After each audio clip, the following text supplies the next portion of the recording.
నమస్కారం విద్యార్థులారా. ఈరోజు మనం సి ప్రోగ్రామింగ్లో కొన్ని చాలా ముఖ్యమైన కాన్సెప్ట్స్ గురించి తెలుసుకోబోతున్నాం. అవే యూనియన్స్, స్ట్రక్చర్స్ మరియు పాయింటర్స్. మీ JNT UK R23 యూనిట్ 4 పరీక్షలో 5 మార్కుల ప్రశ్నలకు ఇవి చాలా కీలకం, కాబట్టి జాగ్రత్తగా వినండి. సరే, మరి మన మొదటి టాపిక్తో మొదలు పెడదాం. పరీక్షల్లో తరచుగా అడిగే ప్రశ్న ఇది: define a union and right it's advantages over a structure. దీన్ని వివరంగా అర్థం చేసుకుందాం. ఒక యూనియన్ అనేది ఒక special user defined data type అన్నమాట. దీని ప్రత్యేకత ఏంటంటే దీనిలో ఉన్న మెంబర్స్ అన్నీ ఒకే మెమరీ లొకేషన్ని పంచుకుంటాయి. దీన్ని ఒక బట్టల షాప్లో ఉన్న ట్రయల్ రూమ్ లాగా ఊహించుకోండి. ఆ రూమ్ పెద్దది కావచ్చు, కానీ ఒకేసారి ఒకరే దాన్ని వాడగలరు కదా.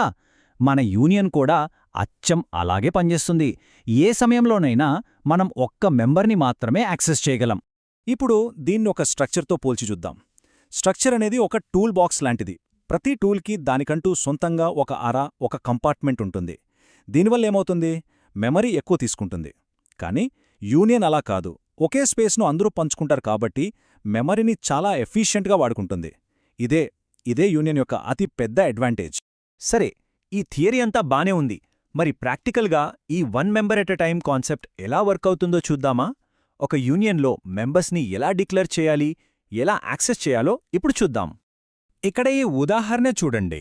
మనం యూనియన్ ఎంప్లాయీ అని ఒకదాన్ని డిఫైన్ చేశాం. ఇందులో 2 మెంబర్సున్నాయి. ఒకటి ఇంట్ ఐడి, రెండోది ఫ్లోట్ శాలరీ. అంటే ఈ యూనియన్లో మనం ఒక ఎంప్లాయీ ఐడినైనా స్టోర్ చేయొచ్చు, లేదా అతని శాలరీనైనా స్టోర్ చేయొచ్చు.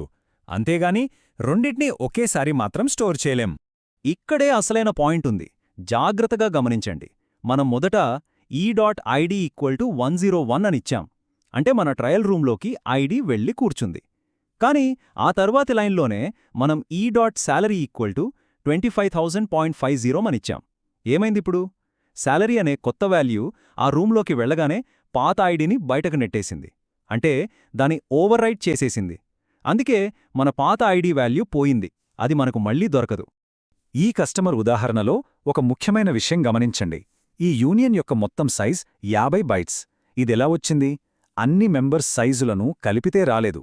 గుర్తుపెట్టుకోండి, యూనియన్ సైజ్ ఎప్పుడూ కూడా దానిలో ఉన్న అన్ని మెంబర్స్లో ఏ మెంబర్ సైజ్ అయితే అన్నిటికంటే పెద్దదో ఆ పెద్ద సైజుకు సమానంగా ఉంటుంది.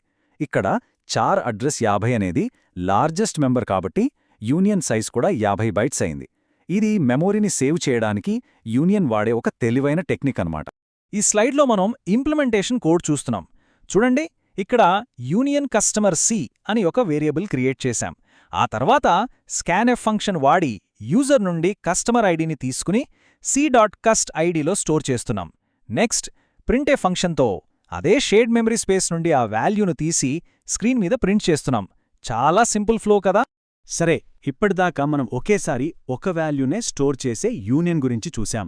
మరి ఒకేసారి చాలా వాల్యూస్ని స్టోర్ చేయాల్సి వస్తే ఏం చేయాలి? అప్పుడు మనకు స్ట్రక్చర్స్ ఉపయోగపడతాయి. దీన్ని బాగా అర్థం చేసుకోవడానికి మనం కాంప్లెక్స్ నంబర్స్ని రిప్రజెంట్ చేయడానికి ఒక స్ట్రక్చర్ ఎలా క్రియేట్ చేయాలో చూద్దాం. యూనియన్లా కాకుండా ఈ స్ట్రక్చర్ మన టూల్ బాక్స్లా పనిచేస్తుందని చెప్పాను గదా.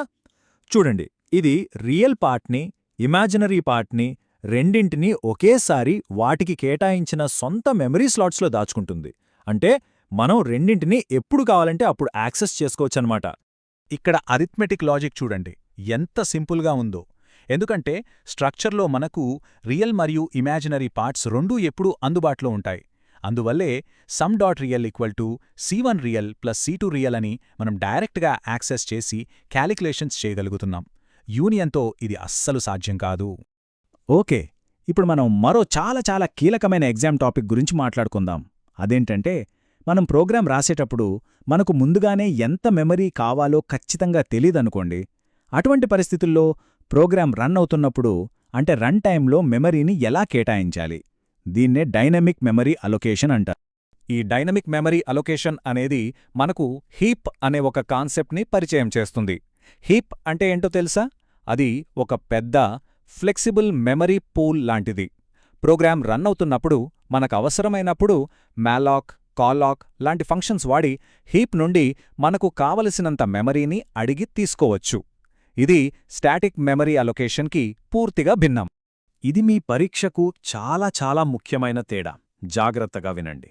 మాలోక్ ఫంక్షన్ చాలా వేగంగా పనిచేస్తుంది, కానీ అది మనకు ఇచ్చే మెమరీలో చెత్త ఉంటుంది, అంటే గార్బేజ్ వాల్యూస్ ఉంటాయి. అదే క్యాలోక్ అయితే అది మనకు మెమరీని ఇచ్చే ముందే దాన్ని శుభ్రం చేసి అన్నిటినీ సున్నాతో నింపుతుంది. అందుకే క్యాలోక్ కొంచెం స్లోగా ఉంటుంది. సో స్పీడ్ ముఖ్యమనుకున్నప్పుడు మాలోక్ వాడతారు, కానీ డేటా క్లీన్గా సేఫ్గా ఉండాలి అనుకున్నప్పుడు క్యాలోక్ అనేది మంచి చాయిస్. ఓకే, ఫైనల్గా ఇప్పటిదాకా మనం నేర్చుకున్న వాటన్నింటినీ పాయింటర్స్ అనే కాన్సెప్ట్తో కలుపుదాం. ఎరేస్, స్ట్రక్చర్స్ లాంటి కాంప్లెక్స్ డేటాని చాలా ఎఫిషియెంట్గా మేనేజ్ చేయాలంటే పాయింటర్స్ అనేవి చాలా అవసరం. మల్టీ డైమెన్షనల్ ఎరే, ఈ పేరు వినగానే కన్ఫ్యూజ్ అవ్వకండి. సింపుల్గా దీన్ని ఒక ఎక్సెల్ స్ప్రెడ్షీట్ లాగా ఊహించుకోండి. డేటా అనేది అడ్డంగా వరుసలు అంటే రోస్, నిలువుగా వరుసలు అంటే కాలమ్స్, ఇలా ఒక టేబుల్ లేదా గ్రిడ్ లాగా ఆర్గనైజ్ చేయబడి ఉంటుంది, అంతే. ఇప్పుడు చూడండి, ఇక్కడే విషయం చాలా ఇంట్రెస్టింగ్గా మారుతుంది.